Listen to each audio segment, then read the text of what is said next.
contribute less than 1.3% of mismanaged plastics in the world's oceans, we bear a disproportionately high burden of the associated impacts and costs.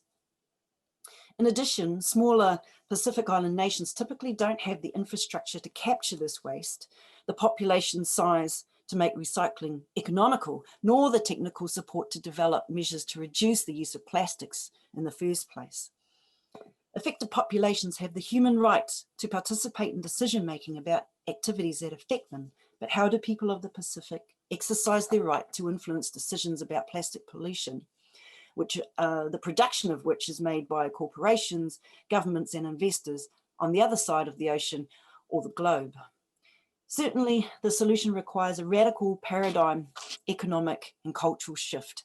Society, from individuals to organisations, have the responsibility to reduce, reuse, recycle as much plastic as possible. But being a systemic problem, the onus is arguably greater on governments and businesses to urgently meet their human rights obligations to design, implement and enforce effective policies and scaled up action, including mitigation of the plastic pollution threat at the source of all production. So with that background, I would like to now introduce our first speaker for this morning.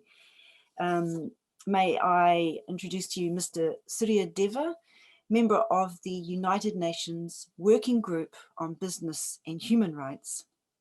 And I invite you, Surya, to offer your comments, please, on the duties and responsibilities of governments and the private sector to respect the human rights of communities in our Pacific affected by plastic pollution. Thank you, Surya. Thank you very much, Catherine, for highlighting the important issue of plastic pollution and its relationship with adverse impact on human rights and what needs to be done in future. I would like to, at the outset, congratulate all the organizers for putting this panel together and bringing this issue of plastic pollution within the context of business and human rights. Because I do not recall we at the UN Forum in Geneva in the last 9 years have ever discussed specifically this particular issue in the BHR context. So I think I would like to really underline this issue and also flag it, because increasingly the BHR landscape is changing and evolving and new issues are coming to the table. And I think this is a concrete example of how the BHR standards could be relevant in different settings. I also would like to take this opportunity to mention, because today the 2nd of December, and I think I would like to flag here that in 1984, the Bhopal gas disaster took place on the night of 2nd of December. So I would like everyone to remember, because that was also a chemical plant. It was not making plastic, but it was using a lot of those chemicals which also make plastic. So I think something that we have to remember, that hazardous processes, whether these are to manufacture plastic or other chemicals, could be really have catastrophic impact in those particular situations. Now, in today's my brief presentation, I would like to focus on 3 elements. First, I would like to briefly highlight the connection between plastic pollution and the human rights. I will give a couple of examples of that. Secondly, I will talk about the implications of the UN Guiding Principles, and here I will touch upon all 3 pillars of the UN Guiding Principles. And finally, I will briefly talk about beyond the UN Guiding Principles, because I don't think UN Guiding Principles were written specifically to keep in mind plastic pollution and such similar challenges. So I think we need to look also beyond, in my view. So I think that is going to be the outline of my presentation today. So let me start with the impact of human rights. Now, the impact of plastic could, of course, be positive as well. So I think we should not ignore that completely, but I will just focus on the adverse impact of plastic pollution on the human rights. My first point of illustration is right to information. Right to information is a very vital right. And I think Catherine hinted about this issue of participation. When a particular company is introducing a new form of plastic, or they are introducing a new product which involves significant amount of plastic, how much are consumers consulted about this particular process? How much we know about it? And I would like to draw here an analogy with the tobacco industry. Like the tobacco industry has done always for many decades their internal assessment, and they knew very much the hazardous implications of smoking. But of course, they did not share that information with the potential consumers. Can we draw this analogy in relation to a simple situation of plastic bags? Now, plastic bags in the past, not long ago, but let us say 20 years ago, and sometimes I would say even some parts of the world even today are seen as something very valuable part of our society, our ecosystem, because they are seen very user friendly. Did the industry know about this, that the plastic bags are really not biodegradable? They could be really harmful in many ways. So I think this issue of right to information, in my view, is absolutely critical. When new products get introduced, when they are introducing new chemical compositions, and I think this is absolutely critical, the issue of transparency or right to information. The second issue that I would like to highlight is right to health. And here often we focus on, because we're talking about human rights, so we focus on human beings. But I would like to go that the idea of human rights is no longer confined to human beings at this particular point of time. The rights of animals and the marine life in itself, they also have at stake. And I think in this particular context, I will go even further, because we are talking about right of nature now. So river, lake, ocean, and all the natural resources, they in itself enjoy certain rights. And I think the plastic pollution is impairing not only the rights of the current generations, but they're also impacting the rights of the future generations. And I think we, all of us, are trustees of the natural resources, and we have an obligation to ensure that the plastic pollution and whatever we are doing to control it, the policies we are taking or not taking, are not undermining the rights of the future generation. The third example, of course, is right to life and clean environment. Now, there is a growing recognition of right to clean environment all over the world at the domestic level. And there's a growing push for recognition of this right at the international level as well. So I think this has, again, serious impact in terms of plastic pollution, because the clean environment is just not possible if we have this particular situation of plastic pollution around us. So I think that is just to give some examples that how plastic pollution is impacting a range of rights. I think that is something which I wanted to highlight. Now let us look at the implications of the UN guiding principles.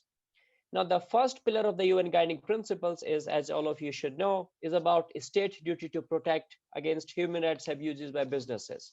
Now what is the relevance, potential relevance of the first pillar? And here I would like to again give some examples.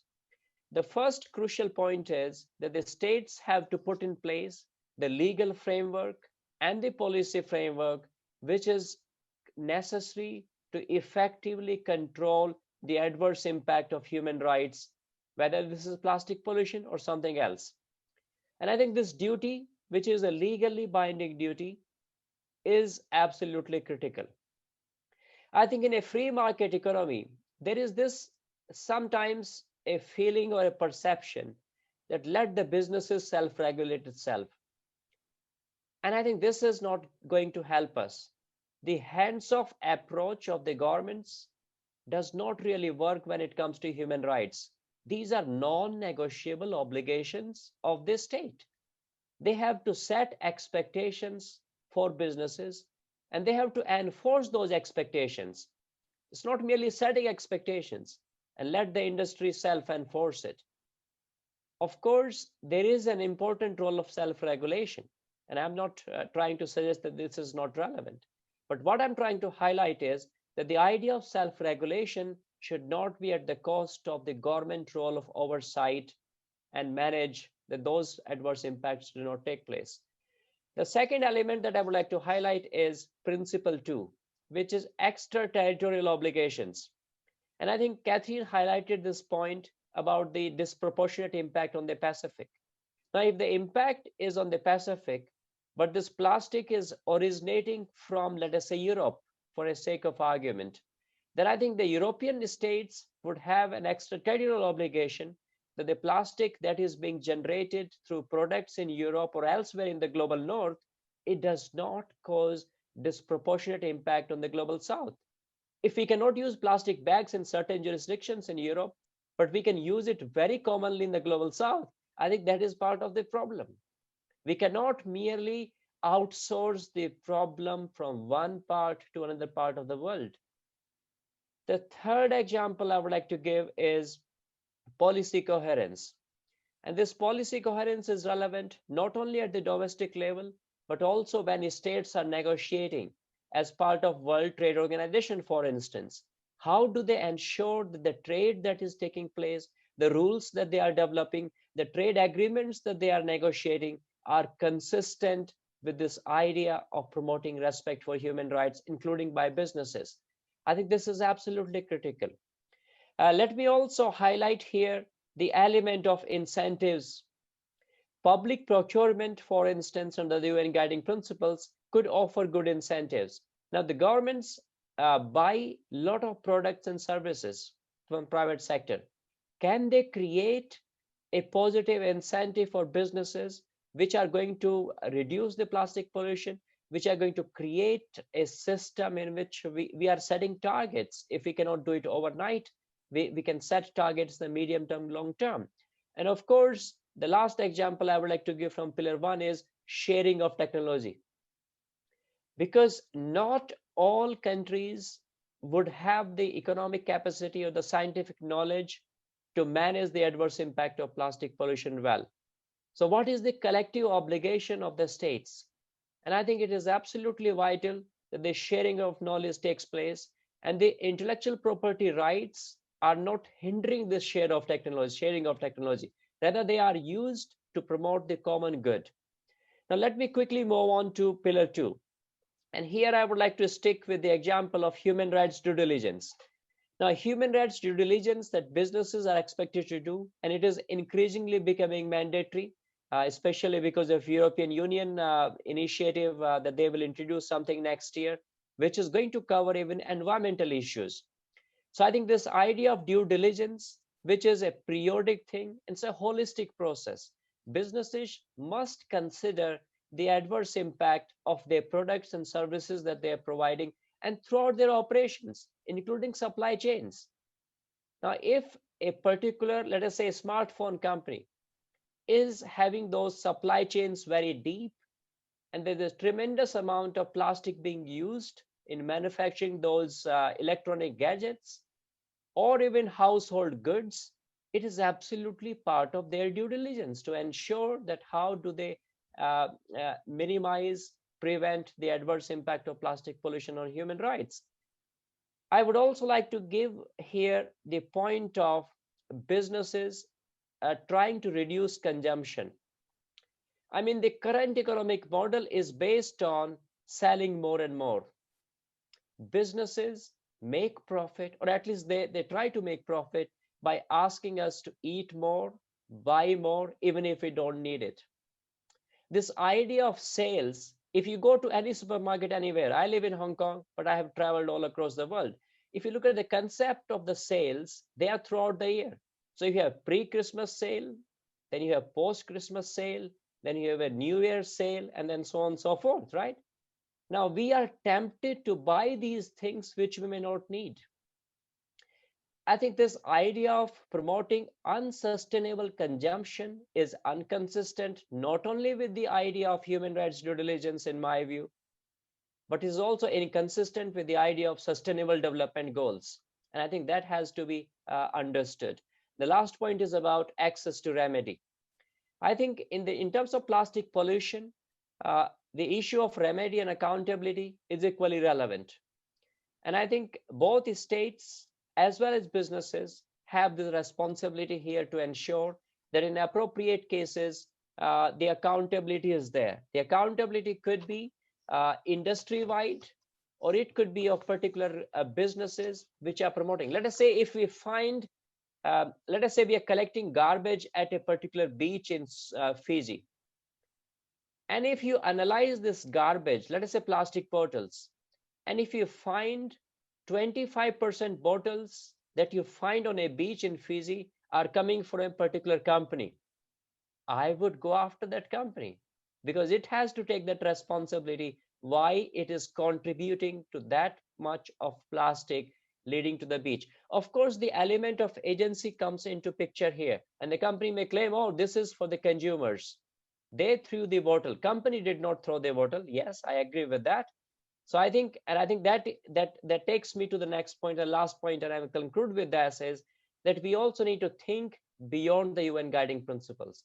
All of us have an individual responsibility to ensure. And this idea of 3 R's, reduce, reuse, and recycle, sometimes that may create the impression that plastic is fine. We can recycle it, right? Or we can use less. But my point is, why do we need to use the plastic in the first place if we can avoid it? And one common example I give to everyone is the use of plastic in water bottles. How many thousands and millions of plastic bottles we use in consuming water? The water is a natural resource. And when I travel in Europe in particular, where the water is of excellent quality, the tap water, we are buying water from the supermarket in a plastic bottle. Sometimes it's more expensive than milk or beer in Europe. So why are we letting these corporations profit not only from selling plastic, but also selling water? I think I will stop here. Thank you very much for this excellent panel putting together. Back to you, Catherine. Surya, thank you.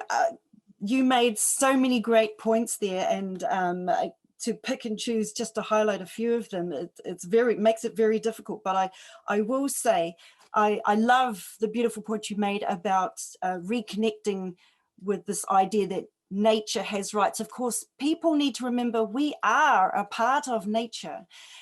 We have a saying at home, ko au te wai, ko te wai ko au. I am the water and the water is me. And I think there is a consciousness issue among people of the world. We need to reconnect with nature and recognize that the interests and well-being of nature are our own. So we can't continue this degrading our environment, and plastic is definitely contaminating and toxifying and extracting resources from our environment, which is very, very harmful. The misnomer about reuse, recycle and such, I think that's another beautiful point. We do get lulled into the sense of like, oh, I'm doing something.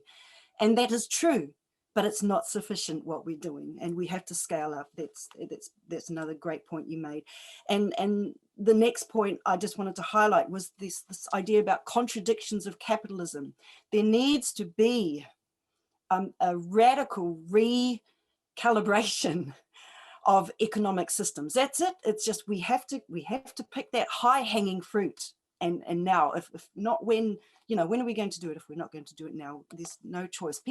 I think people believe we have choices here. I don't think that we do, because if we don't tackle these issues in a highly progressive way, it's going to have the most, as you said, catastrophic, I think was the word you used, consequences. So thank you very much for that. And I'm sure we have many listeners and those in our room who have got hot pens writing down their questions and such. So we look forward to that.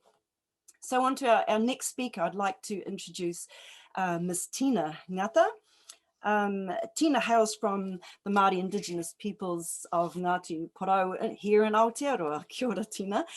Tina's a researcher, she's a scientist, she's a staunch environmental advocate, well known here in New Zealand and beyond, I dare say. So Tina, may we hand over to you to share your thoughts, please, on some of the issues for Indigenous peoples and local communities across Te Moana Nui Ākiwa, the Pacific, and the role that we can play in creating responses to our plastic pollution crisis. Kia ora, Tina. Kia ora, Catherine. Tēnā koe te tuakana o tira tēnā koutou. Lovely to be here, and thank you very much to the organisers, both for organising this very important issue, a meeting around this very important issue, and for the invite as well to speak to it. As Catherine mentioned, I'm Ngāti Porou wahine, and I live on our unceded territory on the East Cape of Te Ika a Māui, also known as Aotearoa, New Zealand. Now I'm going to do a screen share here. As Catherine mentioned, I'm a researcher, and I work on our nationwide study on microplastic contamination of food systems in Aotearoa, New Zealand. But I am also have been involved for a number of years in microplastic and macroplastic tracking across Te Moananui-a-Kiwa, the Pacific, largely looking at how this is done, incorporating Indigenous and traditional approaches, and also looking at the specific impacts for peoples across the Pacific, for ocean peoples. And just to support and really commend the quality of the comments. I mean, honestly, Catherine pretty much said everything that I'm going to say at the beginning of her talk as well. She just gave such an excellent summation of the issues, and Surya also just to tautoko to support those comments, that you made some excellent points, which I totally support, particularly around the connections that this makes, that this requires us to be just as diligent in our approach to the issues of water scarcity and water oppression as well, and the commodification and economizing of our basic rights to water is deeply connected to plastic pollution and hyperconsumption as well. Now, for those, you know, no doubt we've already seen quite a bit of data around plastic distribution in our oceans. A lot of the maps that you look at, a lot of the work that gets put out there looks similar to this, and this is an excellent site, Sailing Seas of Plastic, that tracks the distribution. Each of the dots on these maps represents around about 20 kilograms of plastic. And the tendency, I think, because of the way in which we are kind of almost trained to consider land mass as being the spaces that are occupied, the idea is that we focus at the land masses on these kinds of maps and forget that actually the oceanic territories, as we zoom in, are our homes. And you can see each of those dots starts to become much more clearer. And this is just based on the current level of survey data and expeditions that have been put out. There's still, like, the large dark area there doesn't necessarily mean there's less plastic. It just means there's less data to understand what the plastic density is in those spaces. And so all of these spaces, of course, are our homes. They are our oceanic homes. And because of the ubiquity of plastic, because it is everywhere under the Arctic ice sheets, in our aquifer systems, in our groundwater systems, in our beer, in our salt, because it is so ubiquitous, and because our oceans surround us as well, Indigenous ocean peoples and ocean peoples in general have a particularly condensed level of impact. We're impacted because of its ubiquity, in the same way that everybody's impacted, but also because we live surrounded by the oceans that are currently so heavily impacted by plastics. These places are our homes. And of course, there are the EEZs, but for many of us who live in Te Moananui-a-Kiwa in the Pacific Oceanic continent, we have always considered this to be a shared Indigenous oceanic territory, a space where we have always collectively managed our mana and been able to look after it. And in fact, obviously, you know, as many of us who are from here know, before the European states even knew we existed, we were already crisscrossing and moving around this continent for up to 3,000 years before then, and looking after it, and praying to it, and praying with it, and making babies on it, and raising families on it, and feeding from it. And so we have this deeply integrated and involved relationship with our ocean continent. And, you know, when you wake up in the morning and you look around and all you see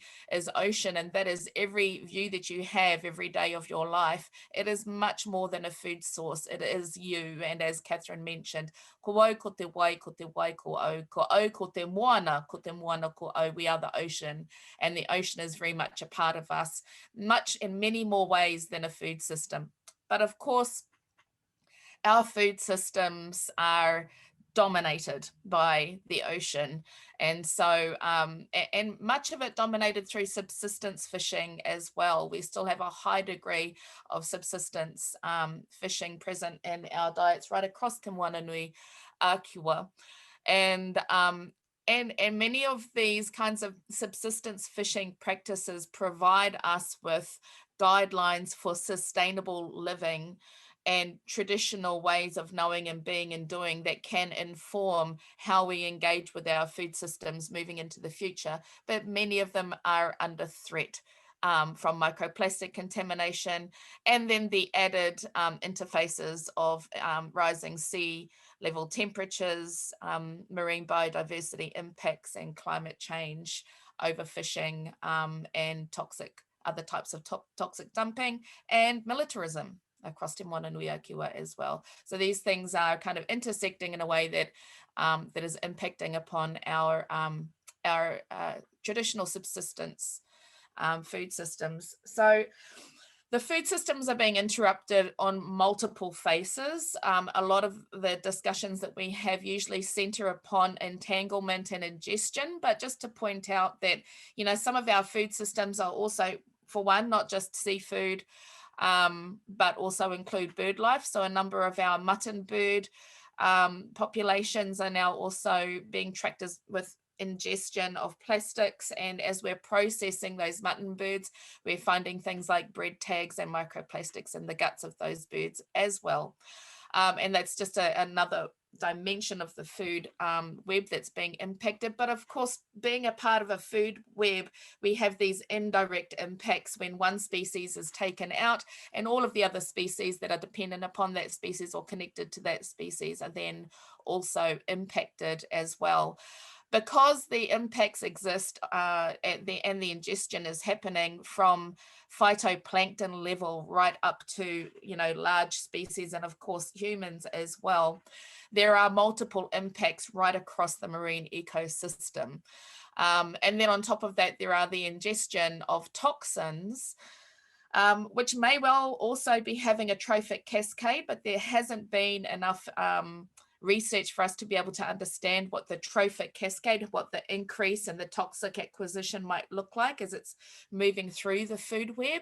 And that is an issue of great concern, particularly for people who live subsistence diets and depend upon these food systems as well. We need to understand exactly how those toxins might be impacting us, as well, of course, as our moana relations, the many creatures that live in the moana as well. And then there's the pest and pathogen vector issue as well. So a lot of these large masses that are accumulating and then moving through the moana can also be acquiring pest species, become a new home for pest species and a home for pathogens, and then carry them into our ecosystems and our food webs from far away. I'll have an image later on that I'll share with you of one such case as well. And so it's kind of multiple spaces in which our food systems are being impacted by plastic ingestion, not least because it is just so ubiquitous. As I mentioned just before, these impacts do extend to humans, of course, as the microplastics are breaking down, and they are lipophilic, which means they are attracted to the fatty tissue, and they're hydrophobic, which means they repel themselves away from the water. And that means that as those toxins leach out of the microplastics, there's a likelihood that they are being acquired within the fatty tissue of the fish. And then as we consume the fish, there's potential that it is then moving from the fatty tissue of the tissue to our own fatty tissue. What that means in terms of increased impacts, as I mentioned, is yet to be found out. And I guess, you know, for me, I know that is high on the agenda of a lot of our moana communities that have to live off the fish. We want to know whether or not we are have disproportionate impacts upon our well-being. We know that we have disproportionate levels of digestive cancer within Pacific and Māori populations, but the correlations have not yet been made. And the question is begged, why isn't science interested in these potentially disproportionate impacts upon moana people? Particularly when you consider that if it's true that this is happening, then it would make sense that it's happening more to moana people who eat 4 times more fish than the global average. And a lot of our diets are largely subsistence diets. We're catching them locally. There won't be the capacity or ability to be able to test or extract or understand what those impacts are in a subsistence system. And 70% of our protein comes from fish. 75% of our protein in our moana nation come from fish or shellfish. And so it stands to reason that if there are toxic impacts from ingesting fish and shellfish, that those would be exacerbated for moana peoples. For ocean peoples. But I wanted to point out that, of course, as I mentioned earlier, this is not just about our food systems. Our moana is our ancestor. We have traveled for thousands of years. It's our highway, and we pray to it, and we move across it, and we dance with it, and she is inspiration for us across many spaces as well. And so these impacts, of course, as Surya pointed out, there are a number of human rights impacts. Those exist across our right to well-being, but also our right to be able to manifest our religions, insofar as our religious beliefs are tied into the moana, our cultural, our ways of being, and our ways of knowing, and our ways of educating, as well as our ways of connecting with each other, and our ways of educating are all tied into the moana as well. So there are a number of Indigenous peoples, right, that also identify as Indigenous ocean peoples. And so the Declaration on the Rights of Indigenous Peoples is also very pertinent here. And there are a wide range of articles that speak to our social, cultural, political, and economic rights that are very pertinent here. Our right to be able to maintain these institutions, our right to participate in decision-making on matters that impact upon us in those spaces, our right to access our traditional medicines and healing practices, which is also tied up with moana well-being, and our, as I mentioned before, our distinctive spiritual relationship with these spaces, and our right to go there to pray. We need that water to be clean to be able to cleanse ourselves spiritually as well. And then, of course, there are territorial and environmental rights that are outlined in the Declaration for the Rights of Indigenous Peoples as well, that we have the rights to be able to determine the well-being, and also to be involved and consulted and have free, prior and informed consent before science is rolled out in our areas, before new programs or testing is rolled out in our areas as well. Our people are very interested in this, and we, as I'll point out in the next minute or so, have some great contributions to make in that space as well. And I've just pointed out here Article 31 and Article 32 on the Declaration of Rights of Indigenous Peoples, again, speaks to our right to be able to maintain a level of involvement, and in fact centering us in the science and research that's carried out in our region. And when that's done, we have multiple benefits. So moana science and moana solutions has provided multiple benefits in this space. In the first instance, our traditional knowledge, our ways of knowing and being and doing particularly when you consider the definition of Indigenous being not necessarily in response to the presence of a colonizer, but being of a people, of a culture who have risen out of a long-standing relationship with a place and space and doing. And so our traditional knowledge is grown out of our surrounding ecology. We have ways of knowing and being and doing that comes out of being ocean peoples. And that comes through in the success of our science. So our science that is derived from our understanding of our celestial patterns, our lunar calendar, understanding the patterns of our environment around us, and how and when our food patterns or our food systems might be communicating to us that something is out. So a lot of our traditional approaches to science, our Indigenous science, has provided an considerable contributions to our understanding of issues, really complex issues, particularly pest eradication. But also it's integrated with our ways of being and knowing and doing, and that better equips it to deal with the deeply complex issues when you're talking about issues that are integrated with economy, that are integrated with culture, that are integrated with religion. Our science, our traditional Indigenous sciences are already integrated with that. They are not siloed out like Western science tends to be.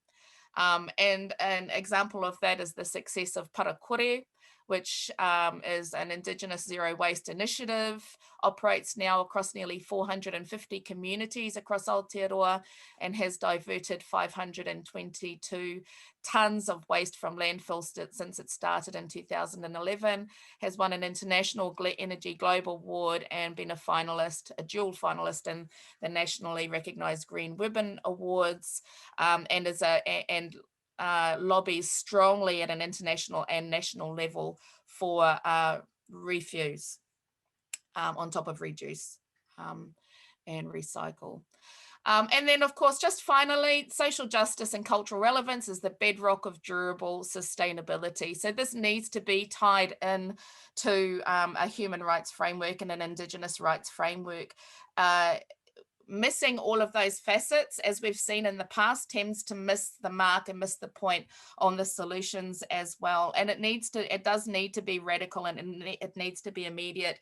Plastic pollution, like climate change, like COVID, does not negotiate. And when people start talking about negotiating it, that is usually code for sacrificing somebody else's rights and well-being for the sake of profit. And when we talk about turning it off at the tap from an Indigenous perspective, that means turning it off at the ideological tap that deems other people's rights and well-being and the well-being of the environment to be a sacrificial lamb for hyperconsumption and capitalist expansion. So thank you very much. I'll wrap it up. Thank you for your patience. Kia ora. Kia ora, Tina. Another amazing intervention, jam-packed with information. And you know, that link you made with the pest pathogen vector, I hope people picked up on. These are unintended consequences of the impacts of people on the planet. We just don't seem to think several steps ahead as to what might our environment look like if we did this, what kinds of effects might be caused by our actions because of what we do. And of course, with COVID, we have all of these particles of plastic and such, even in our atmosphere, flying around the planet, in the water, on the land, just everywhere, ubiquitous, like you said. And we have COVID as well, and all the other diseases and such that are transported by vectors. So that's a really good point. And also impressing on the interconnectivity of different issues in society. You mentioned militarism, but we also, there's the other issue around the deep sea mining too that is happening, because we're running out of resources to extract on land. And so what do? If we're not Elon Musk planning to go to Mars, we go down to the deepest parts of our ocean. It's just a terrible idea, can't be sustained. And that's the other point you make about, you know, Indigenous peoples. What we can bring is we have this deep connectivity with the environment, such that the well-being of Indigenous peoples are perfect indicator of how well the environment is doing. You'll see the correlation when Indigenous people's rights are being violated. Typically, there will be some environmental urgent situation connected with that. So by rights, it makes sense that if we lift and respect and raise and realize Indigenous people's rights, we would expect that the environment would improve. It's just on its own a great reason for respecting Indigenous people's human rights. So thank you very much, Tina. Now we'll move on to our next speaker, Andrew Irvin. And Andrew is the chair of the Waste Management and Resource Recovery Association of Fiji, who will be speaking on plastic waste solutions. So we're looking for the miracle solution. No pressure there, Andrew, but we'll wait to hear what marvelous ideas you have on that subject of waste. Kia ora, Andrew. Thank you, Catherine. Hopefully, can everyone hear me over? Can you hear me, Catherine? Fantastic, great. And I'm actually on site in the venue in Suva, so I'm turning towards the screen a bit. You might see my in profile for this entire exercise.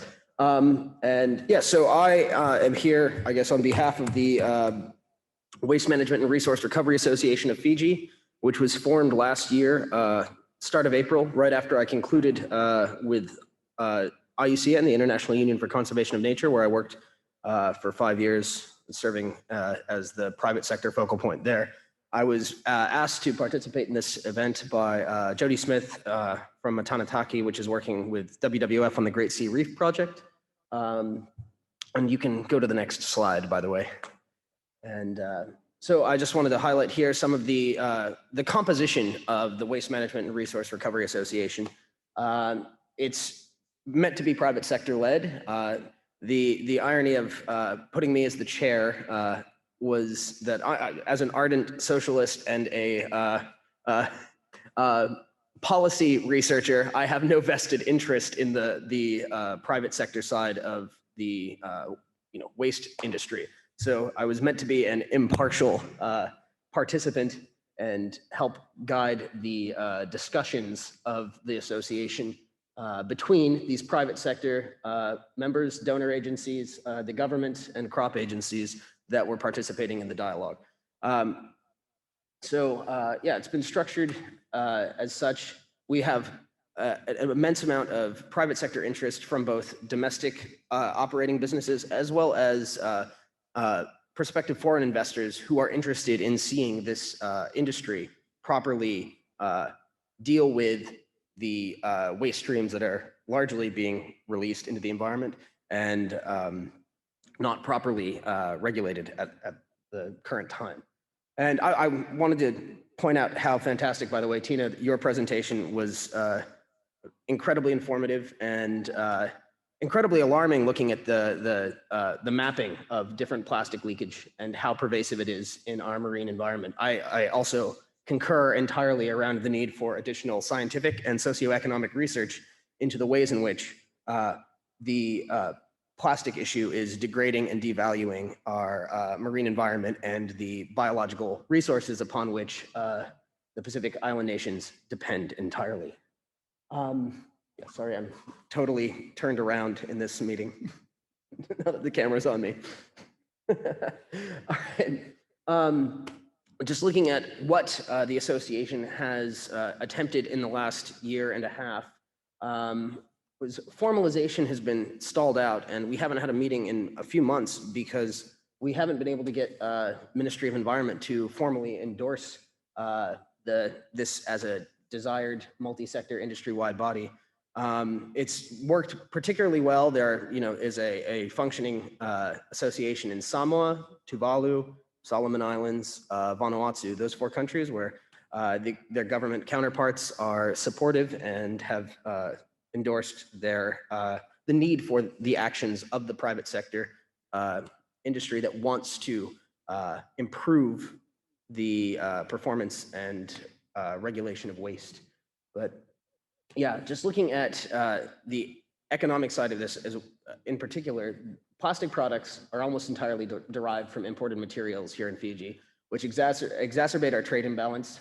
We continually import the resins of the PET for extruding bottles to the detriment of Fiji's sustainability and potential independence. I know this came up earlier. We need to re-examine the economic paradigm under which we operate.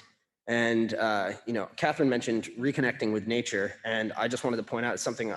The mantra that I've been repeating with various government bodies over the last couple of years is that for a nation like Fiji that is currently so import dependent, agroforestry policy is industrial policy. When I put together the plastics-free pathway for Ministry of Environment a couple of years ago to seek funding, I kept emphasizing the need for domestically generated, grown, organic compounds being used as feedstock to replace all of this unnecessary plastic waste. We still have many of the same requirements as far as packaging and convenience for shelf life, shelf stability, and conveyance of goods, particularly food products, in a sanitary manner.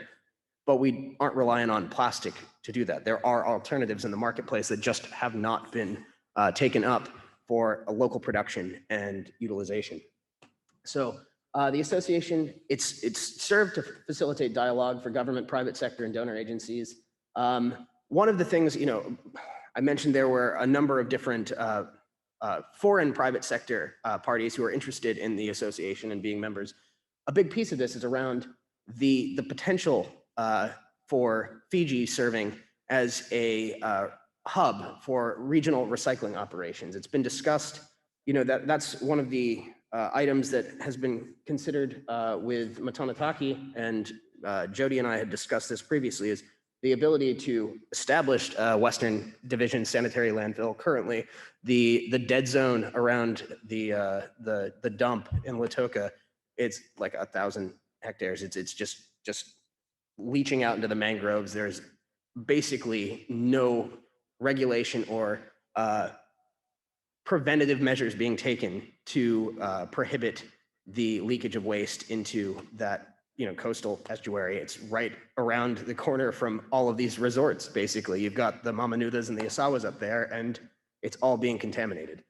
But the need to establish that urgent need to establish a sanitary landfill, we've talked about coupling it with regional plans that have been donor initiated and supported to establish a regional recycling hub, because we know, for instance, Kiribati and Tuvalu, countries that receive a number of products from Fiji, you'll go out to those countries and you'll see, FMF or Punja's cracker wrappers on the beaches. And once those products get out to these countries, there is no mechanism right now for their recovery and return and reutilization in the recycling chain. It gets exported and it stays exported, and that waste becomes problems for these far-flung nations with even fewer people and fewer resources to manage collection. So industry expertise, we've had folks ready and willing to aid in the establishment of container deposit legislation, waste management standards that need to be improved. There's been container deposit legislation kind of circling the drain for the last 8 years, since at least 2012. And this is why the association, there was an apparent and glaring need for private sector input in developing these standards. You can go to the next slide. I wanted to point out as well, in the context of the UN SDGs, the waste management or just resource management in general touches upon so many of the SDGs. It is an incredibly multi-sectoral issue that touches every aspect of our day-to-day lives. Working in a system, we've discussed the trends towards consumerism, which are promoted and basically forced upon us by the marketplace. And I just getting to I think it's 2 slides on, but that's fine. I'll get to that in a minute. The need for, responsible businesses in this association are strongly encouraging robust and clear regulations. The association has been fortunate to have some progressive businesses involved, and many have expressed dissatisfaction with the lack of consultation on the part of the Ministry of Environment around attempted measures to reduce plastic waste.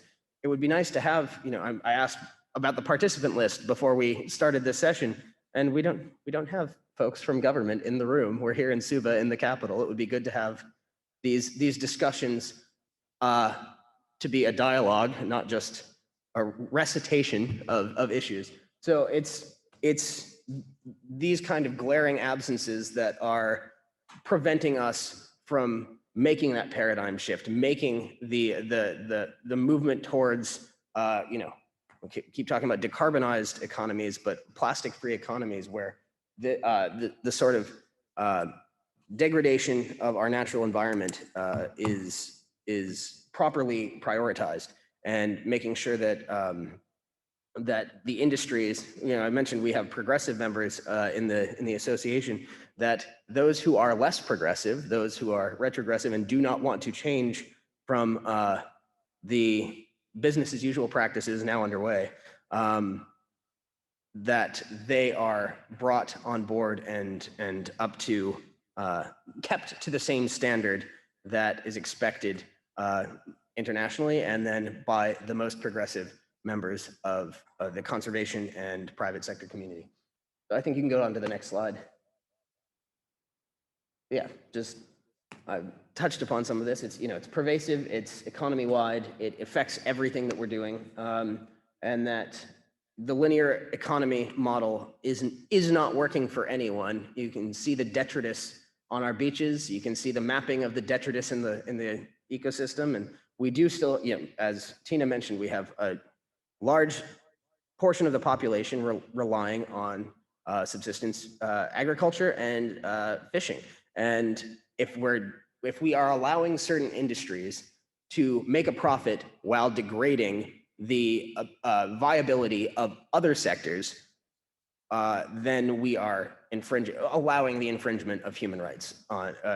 And so I think we need to see a transition from the current regulatory environment in which progressive forces in the private sector are wary to make investments in new technology because there's no penalty faced by those less progressive businesses for maintaining business as usual practices. And as a result, the broader market and the population as a whole are suffering. Like I mentioned here, all of the different ministries involved in this discussion. I mentioned agroforestry as industrial policy. We need to this central planning element around how to transition away from the current production model. We know that there are damages being caused, there's loss to our ecosystem services, and it's just continuing unabated right now. And I think you can go on to the next slide. And I wanted to point out, and one of the reasons the association is called what it is, waste materials only become waste when not incorporated into the supply chain. The rationale behind the association, including resource recovery alongside waste management in its purview, it rests in the need to ensure businesses and governance mechanisms both prevent as much of our material resource base as possible from becoming devalued and deemed waste. So these materials only become pollutants when improperly managed or disposed. So we've talked, I'm glad there are a number of folks from New Zealand on the call. We've talked with some companies like Future Post who are figuring out ways to reincorporate, polypropylene, HDPE, PET into long life fence posts and other similar products. We've talked about doing similar things here with Fiji Roads Authority, which manages the jetties. Currently, we use timber planks that rot out in 5 to 8 years.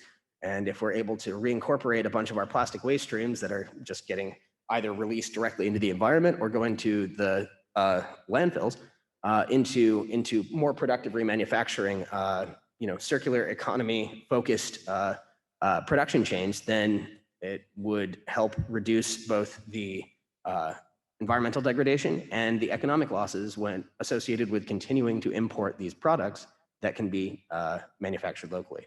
I was just thinking about the little plastic card on my on my name tag, which these should be unnecessary in our economy at this stage. But yeah, there's the opportunity. I'm looking at the slides again. The need for equitable application of non-discriminatory legal frameworks. We don't have that at this point. We see the regulation and enforcement is not uniformly applied to make sure that states' existing obligations to respect, protect, and fulfill human rights and fundamental freedoms are met. I was just looking at these guiding principles and how I see them interrupted or non-fulfilled in the context of the current environment here.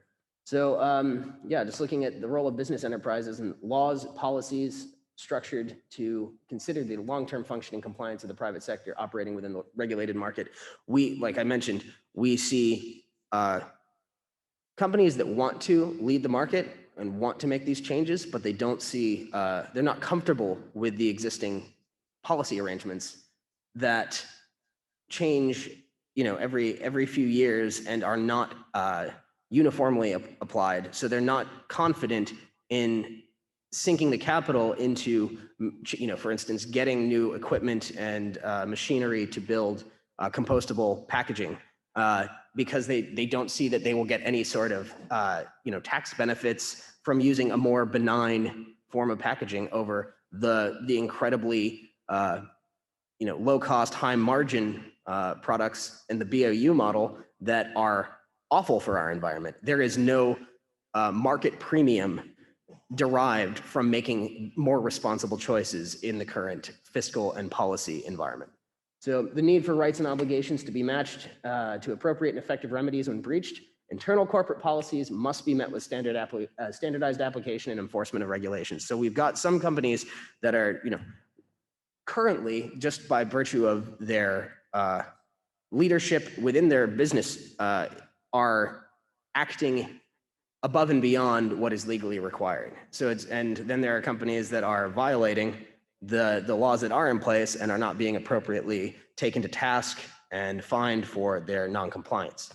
So yeah, it's just the association was seeking to create a much more transparent and consultative process of reviewing, updating, and improving the legislative framework for dealing with plastic waste. It's split across a few different ministries, and the communication between these ministries on these issues and how to deal with them is lacking. And it's something that both, the donor community, as far as organizations that were involved, the EU and ADB and SPREP and the other crops, they see the barriers in place, and we know within the region it's incredibly important for Fiji to take a leadership role that it espouses it once, but it means making those changes to see the downstream impacts on the other countries that rely on Fiji's exports and other products.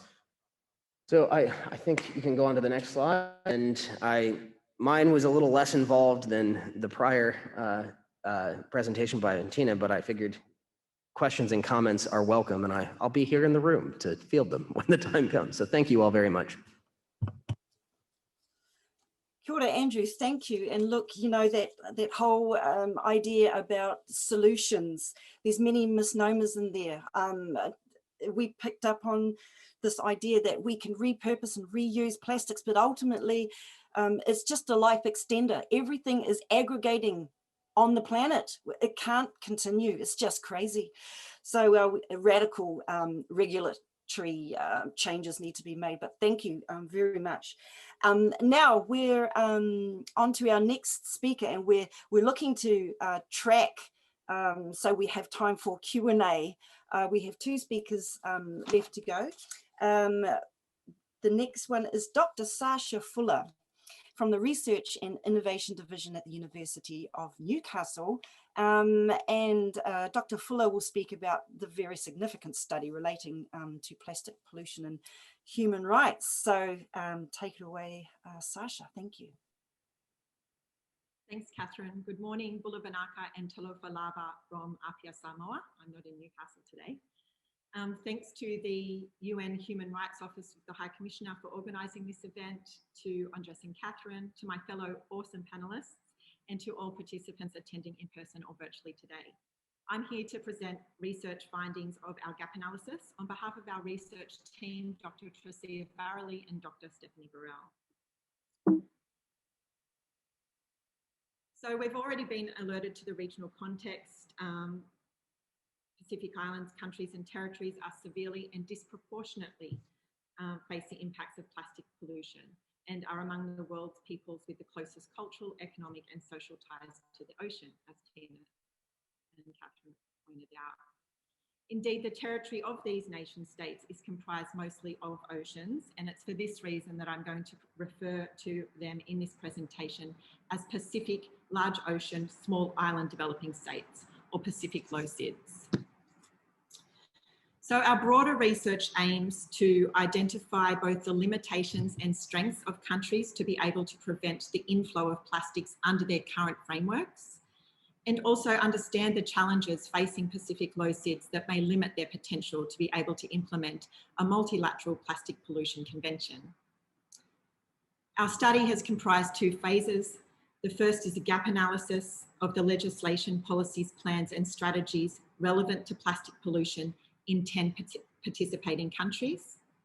The second was a narrative analysis, it's ongoing, involving semi-structured interviews with government level key stakeholders.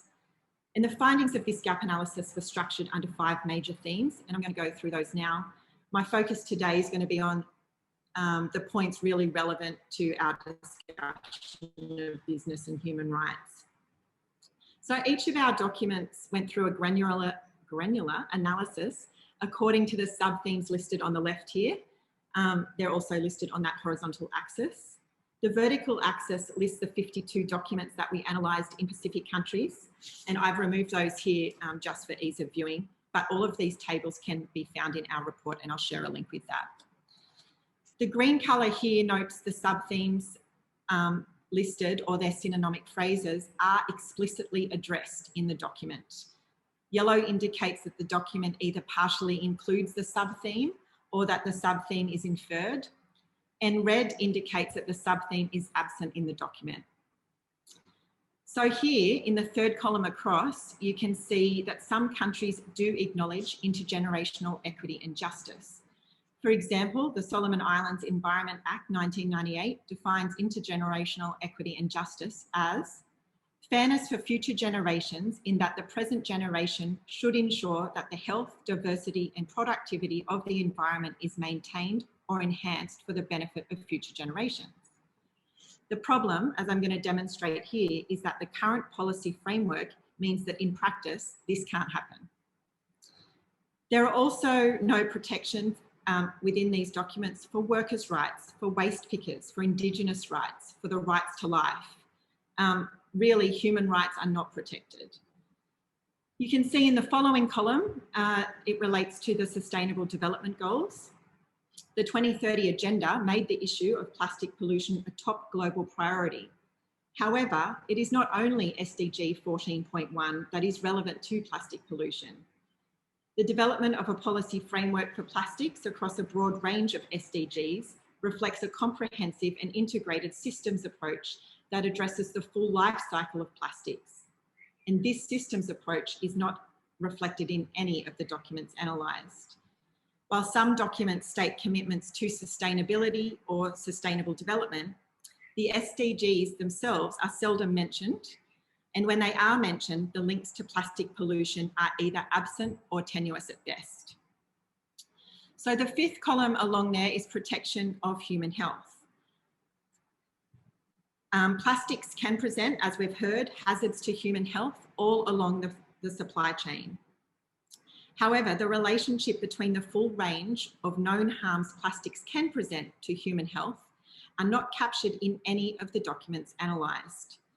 Consequently, there are few legislative provisions and actions that protect Pacific Island peoples from the harmful impacts of the physical and chemical properties of plastics and their associated persistent organic pollutants. Plastic also has a large and rapidly growing greenhouse gas footprint, primarily in its production phase and secondarily upon incineration and decomposition. In the last column here, we can see that only 3 out of the 52 documents make a connection between plastics and climate change.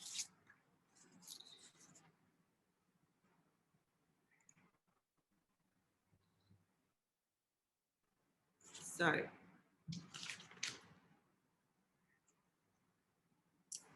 you can see here there's significant amount of red in the prevention table compared to the global objectives. A common theme across these documents was that policies and plans that claimed plastic pollution prevention as a key objective really failed to provide a coherent suite of actions and targets to support that claim's effective. However, some countries are relatively progressive in terms of legally supported market and trade restrictions. For example, we're seeing a growing number of countries across the Pacific banning single-use plastic products, such as plastic bags and straws. In most countries, however, there is very little legislation that protects them or the region from the influx of non-recyclable or hard to recycle, toxic and unnecessary plastic. Moving on to management, generally the focus across all the documents analysed remained low down on the waste hierarchy, often stopping at waste management, including landfill management or recycling. What we are interested in here is pushing interventions further up the waste hierarchy. In the 4th column here, economic development, explicit links between the impact of plastic pollution on economic development, for example, tourism, were seldom found in the key documents analysed. While some acknowledge that tourism increases solid waste in the country, and also that the tourism sector is detrimentally impacted by increased pollution, there has been no action towards mitigating the effects of this or on shifting responsibility to tourist operators and demanding alternatives.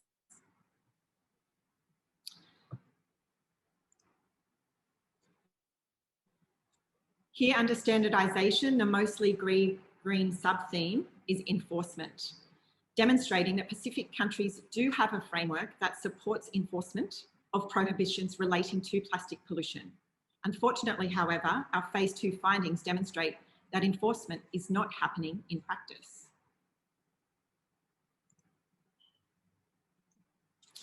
Microplastics. Tina's showed us the disproportionate impacts of microplastics in the Pacific. As you can see here though, there's a lot of red. This theme was afforded the least attention and therefore regulation across all Pacific low SIDS. And this is likely due to the lack of information regarding the hazards posed by them.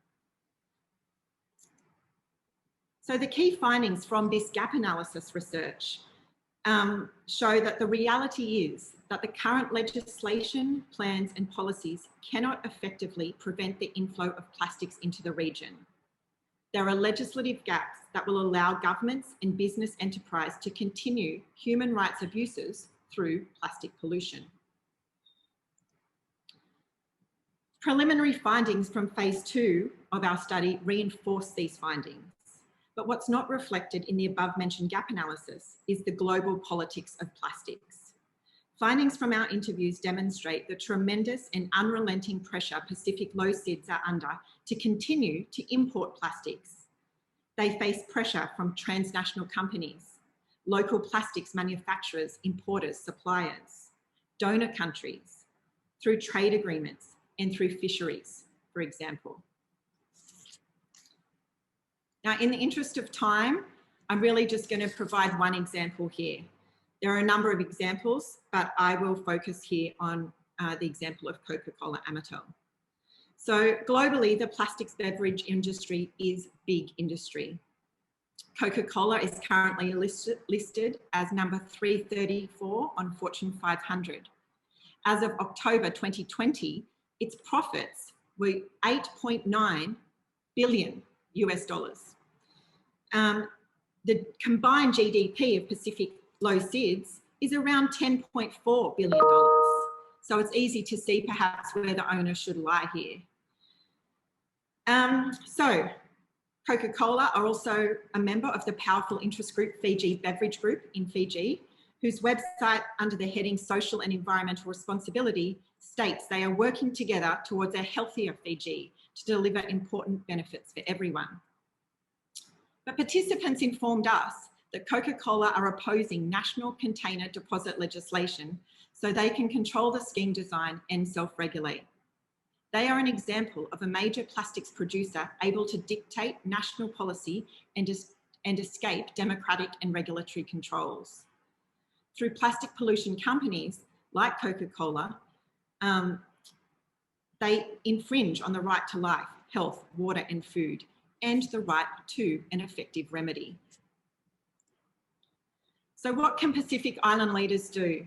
The key to preventing plastic pollution in the Pacific region and around the world is to regulate the most powerful plastics producers at port by employing extended producer responsibility or product stewardship schemes that address the full life cycle of plastics, prevention at source, and the transboundary flows of plastic pollution. To enable this, we make the recommendation for Pacific Island countries to continue to support the development of an international plastic pollution agreement, and for the UN to capture plastic pollution protections in its guiding principles. Using human rights will be pivotal to making transformative change here. We are seeing, with the overwhelming scientific evidence on climate change, that national governments and industry are being charged with human rights violations. There is no reason that this should not happen to governments and industry promoting plastic pollution. The scientific evidence shows that environmental and health impacts of plastic pollution, and this body of evidence is growing daily. Plastic production and distribution is plastic pollution. It is responsible for a multitude of violations of fundamental human rights. When citizens and governments in Pacific low SIDS frame their concerns in terms of rights to protect their culture, their biodiversity, their food sovereignty, for example, powerful players can be held accountable. Thank you.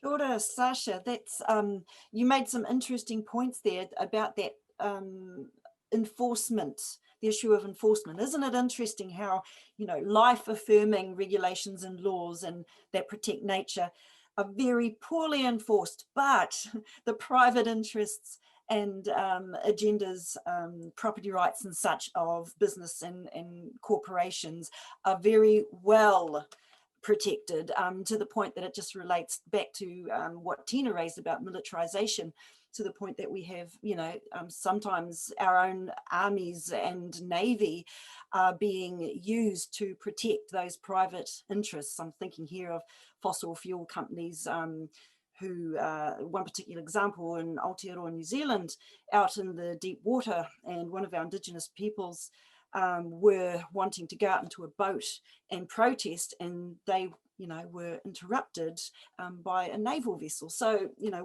where are our priorities as human beings? That's the question I asked. So thank you very much.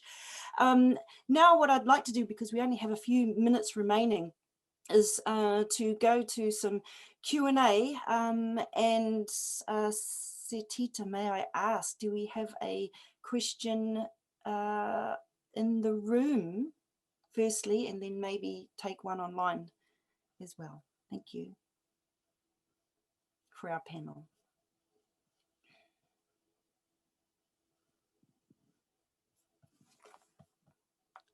Yes, I've just posted the question and I've shared the screen.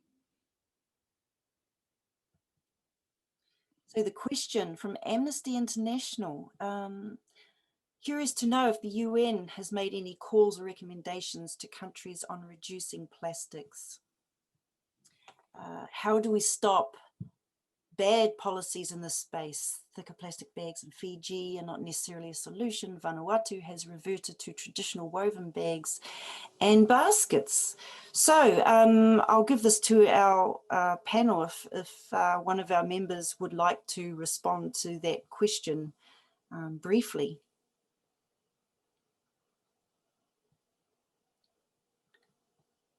I see Andrew. Yeah, I can speak to the second part, not the UN side of it, but just around the bad policies that pop up. It usually happens because of a lack of appropriate consultation and consideration of the alternatives. And I mean, yeah, in the instance of Fiji, yeah, they said that the single-use plastic bags were meant to be banned. They had a levy in place for a couple years. Tax revenue was being generated. Then they got rid of the levy and instituted a ban, which is functionally not working. There, you still go to a hot bread kitchen, any of the bakeries, they're putting the bag in the bread in plastic bags is exempt. Meat still coming in plastic bags. If you buy a bag at the checkout counter, it's non-woven polypropylene. It's another form of plastic that still leaches microplastics into the ocean. And the downside of that on top of it is they're no longer collecting a levy and generating tax revenue, which was demonstrably reducing the number of bags people were taking. So it's a combination of both. It's the policy and the regulation side of it. The enforcement is not being appropriately handled, and part of that is around revisions that were suggested last week by in my meetings with MCTTT around revising the Environment Management Act. It puts the onus of all of this enforcement on the Ministry of Environment, which does not have the capacity to enforce this. If they were able to deputize, for instance, municipal council workers and other environmental officers in other ministries to help implement and enforce the Environment Management Act, then we might see a bit more of a clampdown on this sort of plastic leakage that's happening in the market currently. So that's my piece. Thanks. Yeah, and if I just add in there, the current guiding principles don't currently contain any information on plastics, very little on environment, and also not much on climate change. But I mean, this is the point here that they're moving forward to make, new guiding principles for the next decade. So we'd really like to see plastic pollution captured in that. Maybe I can react to this point because the UN Working Group has the mandate to disseminate and implement the UN guiding principles, and I do not see any possibility of revising the text. But what the working group is doing, we are developing guidance notes, and I'm working now on a guidance note on climate change, for instance, that what UN guiding principles mean in terms of climate change. So there could definitely be more reports and guidance note in unpacking the UN guiding principles in a specific context. So I see your point is very much valid. So I think the actual text may not change, but the guiding principles have relevance for everything else. Like UDHR has relevance for many, many issues, and the UDHR text is not changing, right? So I think I would take it in this particular sense, and I think I cannot speak for the whole UN system, but I can definitely see that the UN Working Group on Business and Human Rights, as far as I recollect, has not dealt with the issue of plastic pollution in its work so far. So we have this project of the next decade of business and human rights. So I think these issues about plastic pollution, the issues about climate change and environmental pollution as such, are likely to become more and more central and prominent, hopefully. So thanks for flagging those particular issues, which I'll pass on to my colleagues. Thank you.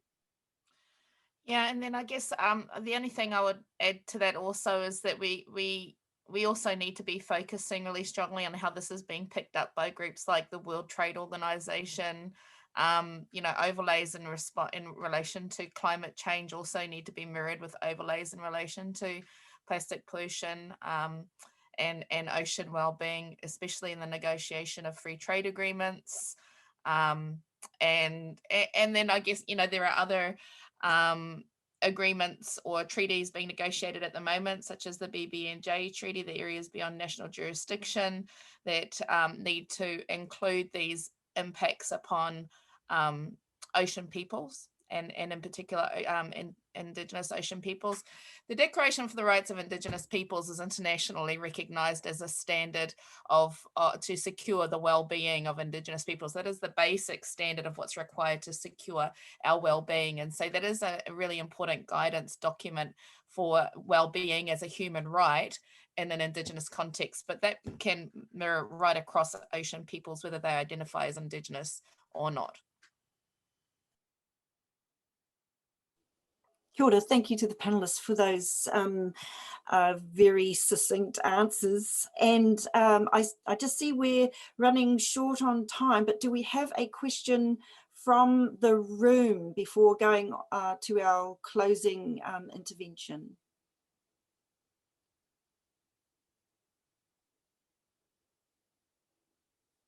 There may be a question from the room, if not.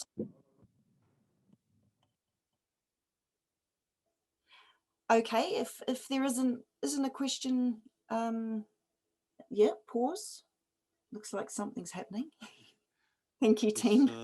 My name is Pinyoni Matandingo. I'm a health inspector by profession. I was really alarmed by the study that showed that the red line that had on microplastics. I was thinking on the line, I heard about especially the indigenous communities, where we rely on the ocean to sustain our livelihoods. And this really hit the bullseye, because from a sustainable point of view, most of our people, we go out fishing, and it touches on the health of our people. And this is just one the speck of the iceberg, I believe. But I'm glad that the study that was done through this, we can improve on it for our government and also the Pacific Island States government for these microplastics that come from the currents from the big islands. And I believe there's a soup somewhere there, maybe in the Atlantic, or because in terms of land mass, I believe we cover 1/3 of the ocean. Apart from that, but on one side, I'm optimistic. What are the other alternatives that we have for these biodegradable plastic materials? And how can that be done incorporated into our policy? I'm sorry, that's just my 5 cents contribution. Thank you. Yeah, if I could quickly respond to that. First of all, yeah, you're quite right. What our studies have also indicated is that when we move away from our subsistence diets, we move into very so far we move into very refined foods that wind up exacerbating other, health issues within our populations as well. And so, there's multiple benefits for us out of understanding the impacts on our local subsistence traditions. One is that, if we need to be able to access those, because those are often also the healthiest forms of our diets, our subsistence diets as well. And if we move away from that, we'll be usually moving towards highly refined foods that are worse for us. But also those practices can provide insights and have been built upon to provide more sustainable methods, more sustainable processes, better ideologies in the way that we carry our work out. And so in terms of charting a pathway towards a more sustainable practice, there are values and insights and practices and products that we can utilize from that stem out of those traditional frameworks as well, that can inform how we move ahead economically. I am a little bit like, I think we have to tread very carefully down the path of biodegradable, because degradable, biodegradable, compostable, all of those things have been also abused through the capitalist systems as branding mechanisms for plastics that still require specific conditions to be able to break down, and they don't actually break down in the end anyway. Yeah, or they require systems that are inaccessible to many of our communities across Te Moana Nui a Kiwa. Good point, Tina. I'm sorry, I'm just mindful we have 2 minutes left in the session before the next one is due to begin. We have actually a request from the New Zealand Ministry of Foreign Affairs and Trade, Liez Galvin, Policy Officer of the Environment Division, who is actually here with us. I'd like to hand the floor to Liez to make a short intervention about the issue we're speaking of today. Thank you very much for your indulgence, everybody. Kia ora. Kia ora koutou. Thank you very much for offering me the floor. I'm very conscious of the time, so I will keep my comments very brief. I've listened with great interest to the presentations from the panelists, really informative on what is a very important issue. So part of those comments that stood out to me was the importance of the role of governments in this issue. So I thought I would offer just some brief perspectives on behalf of New Zealand to share some the government is taking in this issue. We recognise the significant and the direct impacts of plastic pollution to the health, the cultural, economic and environmental well-being of Pacific neighbours. And as we've heard today, obviously this includes the impact on human rights as well. At a national level, the government is embarking on a very ambitious work programme. This includes investing more on onshore recycling, beginning to design a container return scheme, banning microbeads and single-use plastic shopping bags, public education campaigns and work with business and industry to encourage behavioural change, regulated product stewardship to manage certain harmful products at the end of their life, landfill assessments and expanding and raising the levy on waste sent to landfills. There's also a review of New Zealand's national waste strategy underway. And I think as the presentations have demonstrated today, the importance that a transition to economy needs to be a just one. So that's obviously front of mind. Currently in the Pacific, New Zealand is supporting SPREP, the Pacific Region Infrastructure Facility. We're also working with countries bilaterally and actively encouraging multilateral environment funds to invest in the fight against plastic pollution. And going forward, we'll continue to assess opportunities in line with Pacific Island countries' priorities to help mitigate environment and health impacts related to plastics. So that's just a very quick perspective from New Zealand. Thank you for offering me the floor on what is a really important issue. Kia ora. Kia ora. I see Andrew has his hand up. I'm Just had one more question in the room that we didn't get to. One question. We'll just over time, just thinking of just transitions that was mentioned there, but we have one more question in the room and I'm sure the next session will indulge us. Thank you.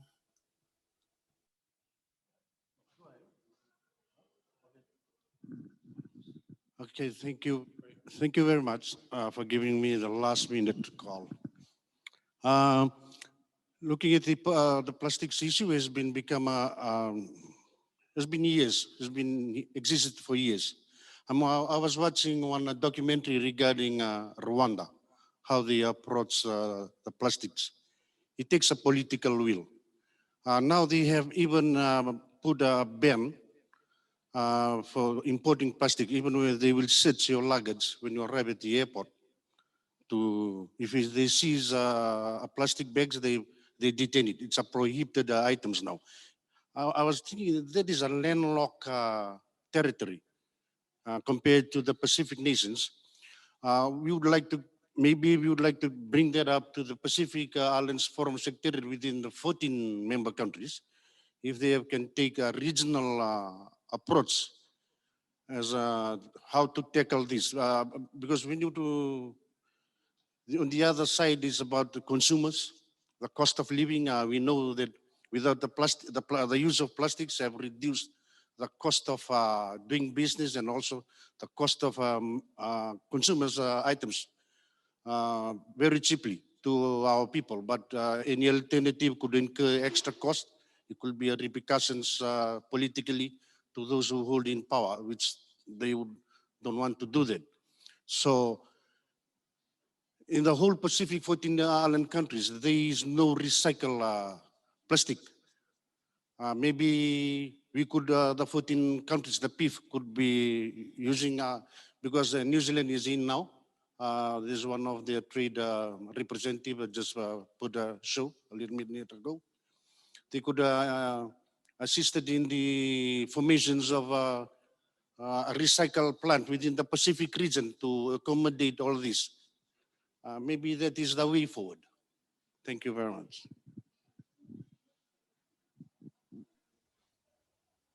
Kia ora, and thank you for that statement.